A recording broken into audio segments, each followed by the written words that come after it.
The rifle landed on the table in front of her like a thrown bone, old, scarred, the finish worn to gray metal where 100 hands had carried it wrong. The stock was cracked near the heel and wrapped in green tape gone brown at the edges. It was, by every measure that mattered to the men in that room, the worst rifle on the base. And Senior Chief Holt Mercer had just slid it across the plywood like he was paying off a debt he resented. "There you go, Doc," Mercer said. He was a big man, built like a door, and when he spoke the whole room leaned toward him out of habit. "Found you something in your weight class. You can carry it, you can clean it, you can hold it for the grown-ups when the real shooting starts. Just don't point it at anybody important." The platoon laughed. 11 men, and most of them laughed because that was the cheapest way to pay the cost of standing near Holt Mercer. A couple looked at the floor. One looked at her. Ren Saito did not look at the rifle. She looked at Mercer for exactly 2 seconds. Her hands did not curl. Her jaw did not set. The thing people always missed was that her stillness was not the stillness of someone swallowing a reaction. It was the stillness of someone who had already finished having it, a long way from here. She reached out, slow, picked the rifle up by the handguard, turned it once, and set it back down square to the edge of the table. She said nothing at all. What none of them knew, what Holt Mercer would spend the rest of his life trying to forget, was that she had already decided this rifle would do exactly what she needed it to do. She had known it the moment she felt the barrel. If you're new here, do me a favor, hit subscribe, and drop the name of your city in the comments, because I want to see how far this story travels tonight. And stay with me to the end, because there is a moment coming, on a bad radio in a worse valley, when the loudest man on that base has to say her name out loud and ask her for help while everyone listens. I promise it lands harder than you expect. Now let's go back to who they handed that broken rifle to. The base sat in a bowl of brown mountains, and the heat came up off the gravel in waves you could see. Dust on everything. In the coffee, in the cot, working into every weapon on the line, so men cleaned their rifles twice a day and still found grit.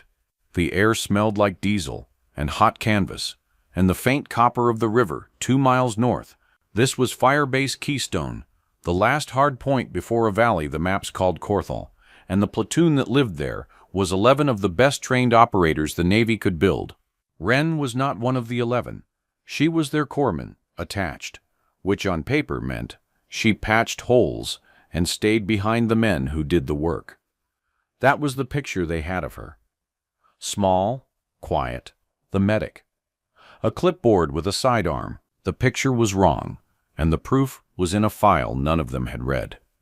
Before the Navy there had been a ranch in the high country, and a grandfather named Mas Saito who shot competition rifle into his 80s. He taught her on a ridge where the wind never stopped lying. Stillness first, he told her, the first day when she was 9 and shaking. The rest is just arithmetic.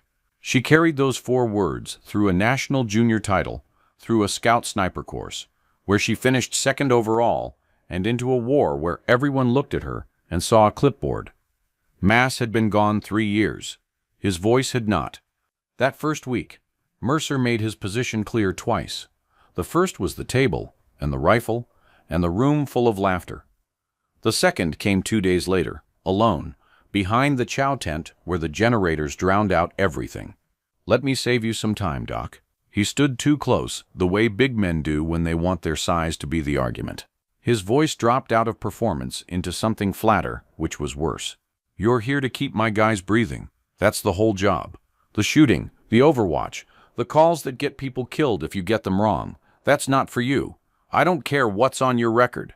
Out here I've watched better than you fold. Stay in your lane and we'll get along." She looked up at him. The silence stretched. Then she said, "Understood," and walked back toward the aid station. And he mistook the calm for surrender. The first mistake he made, and not the last. With him, Mara Quinn saw the second thing. The thing nobody was supposed to see. Mara ran comms and intel for the platoon.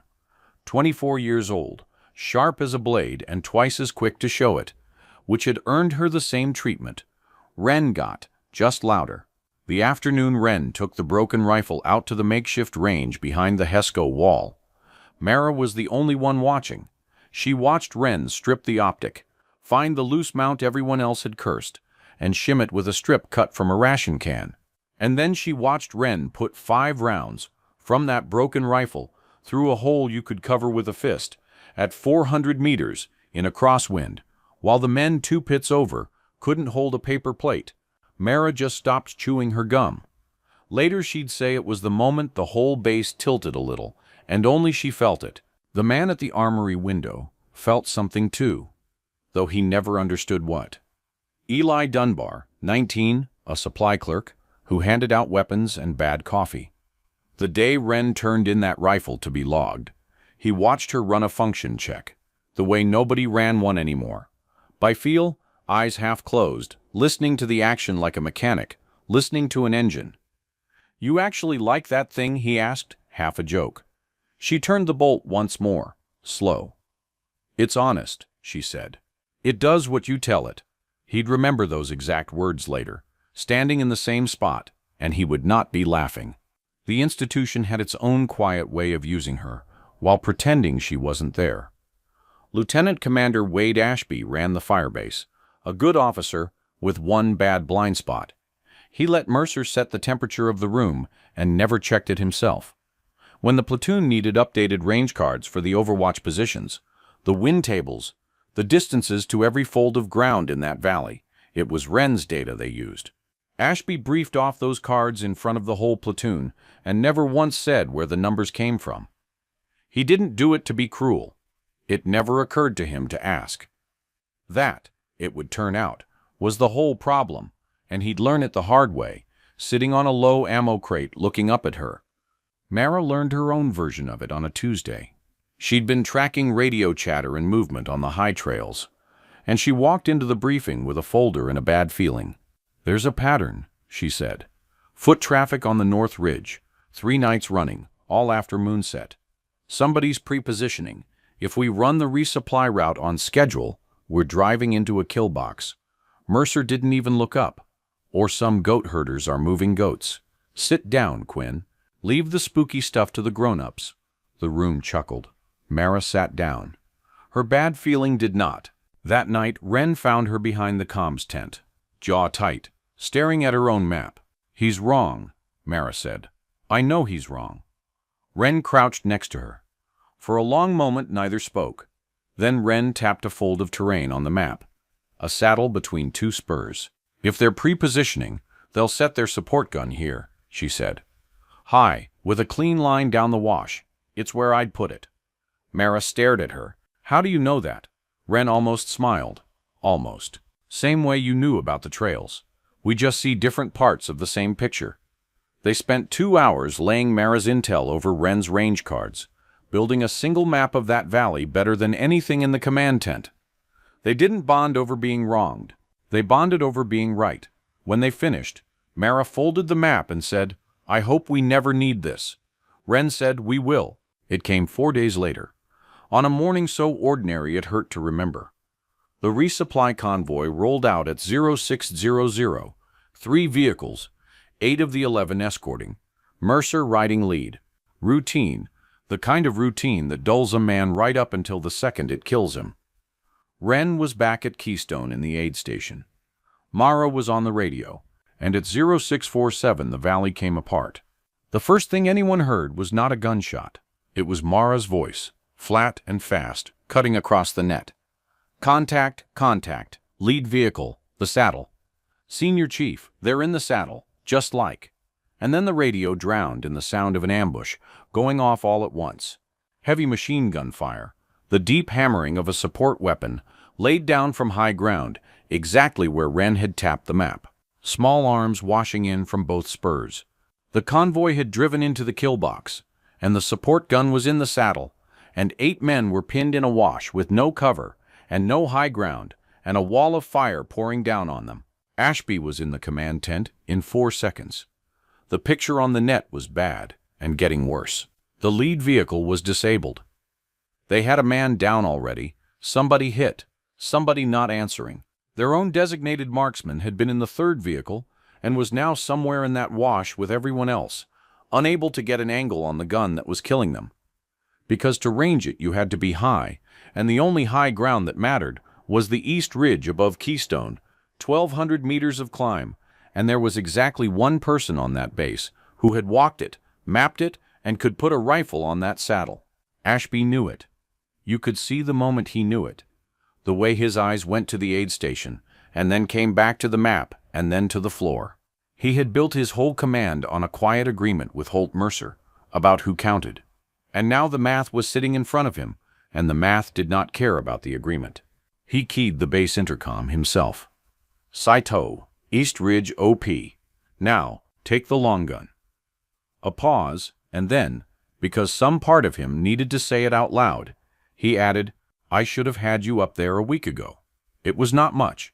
It cost him more than it sounded like. She was already moving. She had been ready since the table, since the rifle, since the word understood. She grabbed the broken rifle and a drag bag of ammunition and went up the East Ridge at a dead run, 1,200 meters of loose rock and 40 pounds of gear, lungs burning, and she did not slow down because down in the wash men were dying, and the clock had already started. What happened over the next 8 minutes is the reason 11 families still set a place at the table. She reached the OP at the top of the ridge and dropped prone behind a slab of rock that her own range card had named months ago. Below and across, 2,000 meters of valley spread out under the rising sun. The wash a brown gash full of pinned men and muzzle flashes, the saddle a notch on the far ridge spitting tracer down into them. She was breathing like a bellows, stillness first. Her grandfather said, plain in her head, just the voice and the 4 words. The rest is just arithmetic. She pressed her chest into the rock and made herself slow. Heart rate down, breathing down. The reticle stopped dancing and went still. Her first words on the radio were not panic and were not apology. They were clean. All elements. This is Saito, East Ridge OP. I have eyes on the high gun.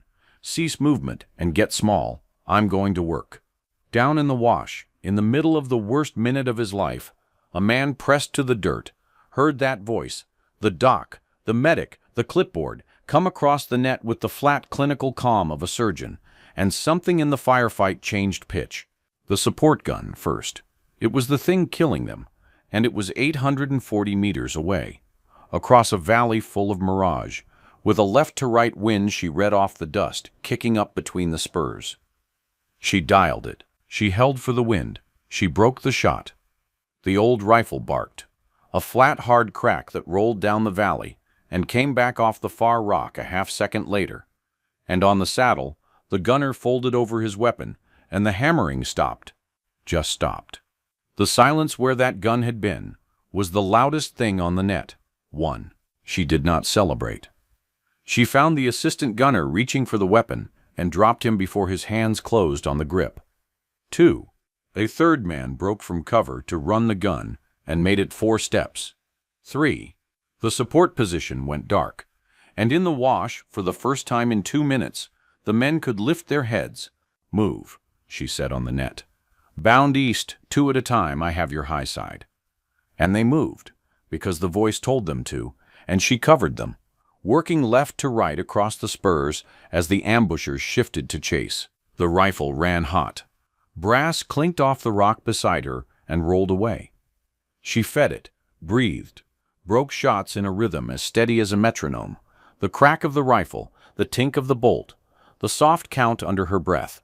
5, 7, 9, each one a man who had come to kill her platoon, and would not.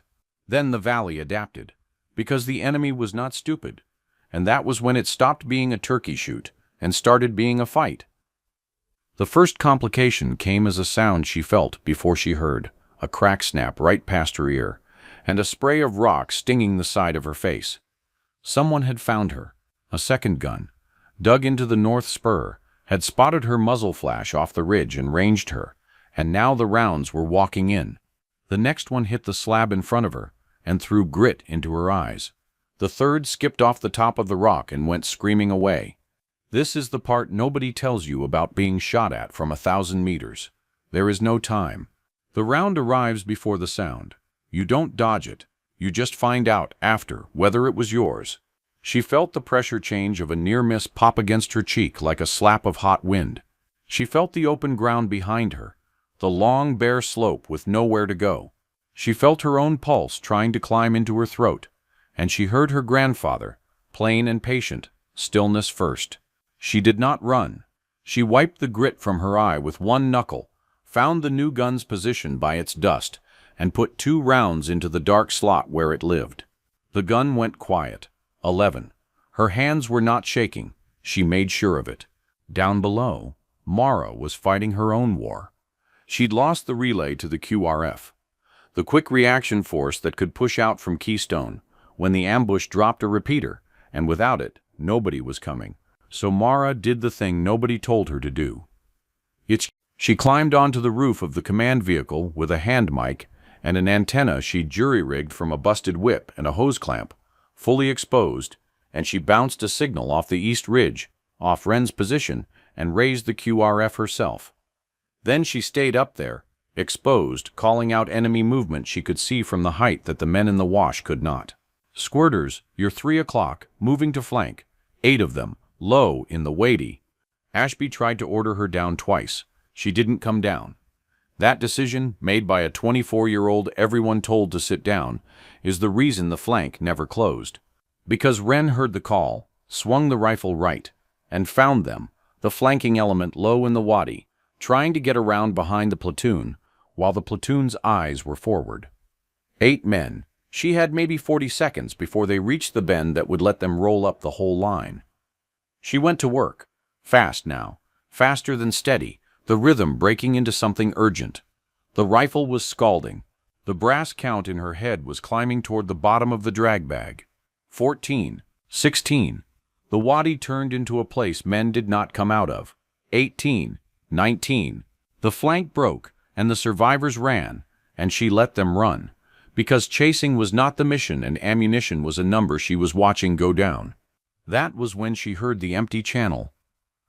A voice on the net, ragged, calling, "Jonesy, Jonesy, talk to me. Albright, you up? Albright?" And then nothing. Static. The voice again, cracking now. "Albright, give me anything, man. Give me a thumbs up." And nothing. The hiss of an open channel and no answer on the other end. 3 seconds. 5.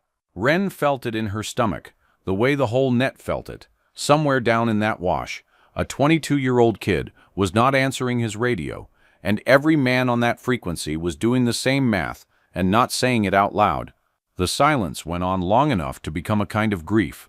Then, finally, weak, broken, up, I'm up, hit, I'm hit, but I'm up. The net breathed again, but Wren had already marked where the voice came from, and she already knew that when this was over she was going to that kid, and she was going fast. Then came the call. The one I promised you. The platoon needed to break contact and pull back to a casualty collection point, and to do it, they had to cross 60 meters of open ground under fire from the last hard position. A reinforced spot on the far ridge, high dug in, the toughest target in the valley, and the only man who could see it from the wash. The man who had to make the call for fire was Holt Mercer. There was a silence on the net before he keyed up. You could hear him, not wanting to. You could hear the radio click, and then nothing, and then the click again, like a man standing at a door he'd sworn he'd never knock on. When he finally spoke, the loudest voice on that base had gone quiet and rough, stripped of every ounce of the performance, and what came out was 4 words that cost him everything he thought he was. "Saito, I need you." A beat. Then, lower, almost like a confession he didn't mean to make on an open net. "Doc, take the shot I can't. There's a position on the far ridge, top of the southern spur. It's gonna eat us when we cross. I can't reach it. You're the only one who can." In the wash, the men who had laughed at the table 4 days ago lay in the dirt and listened to Holt Mercer say her name like a prayer, and not one of them was laughing. You could feel the stillness come over the whole frequency. The thing he had built his life on, the picture of who counted and who didn't, broke right there over the radio in front of everyone, and he let it break because the alternative was watching his men die. "Send it," Wren said. "Calm. Mark the position. Far ridge, southern spur, Base of the dead tree, in the rocks. Reinforced. It's a long way, Doc. His voice dropped.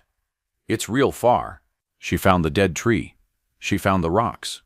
And the rangefinder told her what she already feared. This was the last shot, and it was the hardest thing she would do that day, and the valley had stacked everything it had against it. The position was 890 meters out, past the limit anyone would call comfortable for that tired old rifle. The sun had climbed enough to throw shimmer across the whole sightline, the mirage boiling so hard the target swam. The wind had picked up and turned, gusting now, switching directions in the channel between the spurs so that her dust flags told 3 different stories. And she had 11 rounds left in the bag, and a barrel so hot the heat haze came off it in a column that she had to shoot through. She did the math her grandfather built into her hands when she was 9. She read the boiling mirage and timed the wind, waiting for the lull, the half-second pause between gusts. She held high and into the wind, a hold that looked insane on paper, a hold built entirely on feel. The men were about to cross. There was no second attempt. If she missed, the position would open up and cut them down in the open, and there would be no fixing it.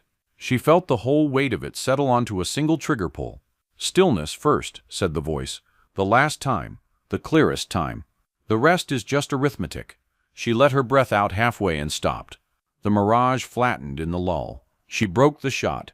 The crack rolled out across the valley, deeper somehow than all the others, and for the longest second of her life, there was only the wind and the spin of the bullet, and 890 meters of nothing. Then the rocks at the base of the dead tree spat dust, and the position went silent, and the men crossed the open ground untouched, every one of them, and reached the collection point alive. 27. The last and the hardest. The valley went quiet, and into that quiet she keyed the net one more time, flat and final against everything that had come before. Position neutralized. Crossing is clear. Engagement complete. Then she was already moving, sliding down off the ridge, because the war was over, and the other job had just begun. She found Jonah Albright at the casualty collection point in the lee of a vehicle, and she became a different person in the space of a single breath. The rifle that had killed 27 men went over her shoulder and out of her hands, and the medical kit came open across her knees, and the precision that had read wind at 900 meters bent down into something gentle. Jonesy was 22. A round had gone through his thigh, and he was pale and shaking, and there was too much red soaked into the dirt under him. "Hey," she said, and her voice was not the radio voice now. It was warm. "Hey, look at me. What's your name?" "Albright." "Jonah. They call me Jonesy." His teeth were chattering. "Doc, I can't feel my leg. Doc, am I dying?" She had her hands in the wound already, packing it, finding the bleeder, her fingers moving with the same sureness they'd had on the trigger, but soft now, careful, the hands of someone building something instead of ending it. She looked him dead in the eyes. "No," she said. 2 words, flat and certain. Not a hope, not a comfort, a fact. Not today. And the way she said it, the kid believed it, because nobody who had heard that voice on the radio could doubt it now. "I got a sister," he said, fast, the way scared people talk to stay in the world. "She's starting college in the fall. She's the smart one. I told her I'd be home. And I wanted to be a firefighter after." "Doc, you're gonna call her tonight," Wren said, cinching the tourniquet, threading the line, working faster than she let her voice show. "You're gonna be a firefighter. You're gonna walk your sister into that college. I've got you." She got the 4 in on the first try in a vein that didn't want to be found, pushed the fluids, talked him through every second of it, told him about the ridge and the wind and the dead tree to keep his eyes open and his mind off the dark crawling in at the edges. She did not let go of his hand the entire time. Not when she splinted. Not when the medevac bird came screaming in over the wash. Not until the crew chief took the litter and she had to. "Jonesy," she said, the last thing leaning close over the rotor wash. "Call your sister." He was crying and grinning at the same time. "Yes, Doc." He lived. She kept the promise. That is the whole point of the kind of skill she had. Not the count, not the distances, but a kid who got to call his sister that night. 3 days later, they were back at Keystone, in the same plywood-walled room where Holt Mercer had thrown a broken rifle across a table and called it her weight class. The room was different now, or the men in it were. Mercer came in last, and he stood in the spot where he always stood, the spot that commanded the room, except his body didn't know how to do it anymore. His shoulders were down. His hands didn't know where to go. The whole platoon was there, the 11 who'd come home, and they watched their senior chief try to find words that had never been in his mouth before. "I need to say something," he started, and stopped. His jaw worked. He looked at the floor, then made himself look at her, which you could see was the hardest part. 4 days ago, I put a junk rifle in front of you in this room, and I made a joke, and you all laughed." His voice cracked on laughed, and he pushed through it. "I've been telling myself it was about the shooting, that I just didn't think you could shoot." He shook his head, slow. "That's a lie. I knew what your record said. I read it." A long breath that shuddered going out. "It was never about whether you could do the job. It was that I didn't want it to be you, and I built a whole room around that. I made these men laugh at you to make it true." He stood there, the biggest man in the platoon, and he had never looked smaller, and he did not look away. "I was wrong in a way that's bigger than tactics. I'm not asking you to forgive that. I just needed every man who laughed to hear me say it." The room was dead silent. Somewhere outside a generator hummed. Wren looked at him for a long moment, the same 2 seconds she'd given him over the rifle, except the meaning had turned all the way around. Then she said 2 words, the same 2 words she'd said about an old broken weapon nobody else wanted. And they landed like absolution, and like a closed door at the same time, asking nothing, granting nothing, simply ending it. "It'll do." Lieutenant Commander Ashby found her alone, an hour later, out by the Hesco wall where the makeshift range was, where she'd put 5 rounds through a fist-sized hole while 1 person watched. He had come to say something, and he was having trouble starting. This is what it looks like when an honest man arrives at a piece of self-knowledge in real time, and it is not comfortable to watch. He didn't speak for almost a minute. He looked out at the valley, at the East Ridge, at the OP slab she'd shot from. He closed his eyes, then he did something an officer almost never does. He pulled an empty ammo crate over, and he sat down on it, deliberately, so that he was below her eye level, looking up, and he let her see him do it. "I briefed off your range cards for 2 months, he said, quiet. "I stood up in front of this platoon, and I used your numbers, and I never once said your name. I told myself I was running a tight command. What I was actually doing was letting one loud man decide who I was allowed to see." He turned the words over like they hurt. "When the convoy got hit, the answer to the whole problem was a person I'd been walking past for 2 months. That's not on Mercer. That's not on the joke. The silence that let the joke happen, that came from this chair." He looked up at her, and his voice was steady now, and he said the only thing worth saying, 3 words that were not praise and were not a medal, just one soldier seeing another at last. "I see you now." Then he did the thing that mattered more than the words. "You're not attached anymore. You're assigned. You run marksmanship, and you run the combat trauma cell, and your name goes on every range card, and the next time you tell me something about that valley, I am going to shut up and listen." He stood, and he didn't shake her hand, because that wasn't the moment for it. He just nodded once, soldier to soldier, and walked back toward the command tent, a little straighter than he'd come. The proof that the change was real came a week after that, and it came from the last man you'd expect, in a way nobody scripted. A new kid had rotated in, a young operator with a big mouth and something to prove, and he'd heard the story secondhand and gotten it wrong, the way stories go. Wren was running a class on the line, walking a shooter through a windhold, and the new kid said it loud enough to carry half a laugh in it. "This is the medic that thinks she's a sniper, right? Heard she got lucky off a ridge." Holt Mercer crossed the range before anyone could blink. He didn't yell. The old Mercer would have yelled. The new one got close and low and quiet, and the quiet was worse. "Lucky," he said the word like it tasted bad. 27 targets, 890 on the last one, in a switching wind, off a rifle I gave her as a joke. I was in that wash. I called her on the radio and I begged her for that shot because there was nobody else on earth who could make it." He looked the kid up and down. "Slow. You're gonna stand on this line and she's gonna teach you, and you're gonna say, 'Yes, ma'am,' and the day you can do 1/10 of what she did, you can have an opinion. Until then you keep that mouth shut and you learn." He turned to her, and he did something that cost the old him nothing, and the new him everything. "Doc," he said, formal, in front of the whole line, "floor's yours. Sorry for the interruption." Then he stepped back, and stood at the edge of the class, and he listened, and he took notes, the loudest man on the base learning quietly from the smallest. Eli Dunbar was at the armory window the morning Wren came to turn in the old rifle for good. The brass had decided it earned a place on the wall in the command tent. Scarred stock, green tape and all. Dunbar took it across the counter, the same way he'd handed it over weeks before, and he stood there holding it, and the whole thing finally landed on him at once. He looked at the cracked stock and the worn gray metal, and he looked at her, and he remembered standing in this exact spot asking if she actually liked that thing. "It's honest," she'd said.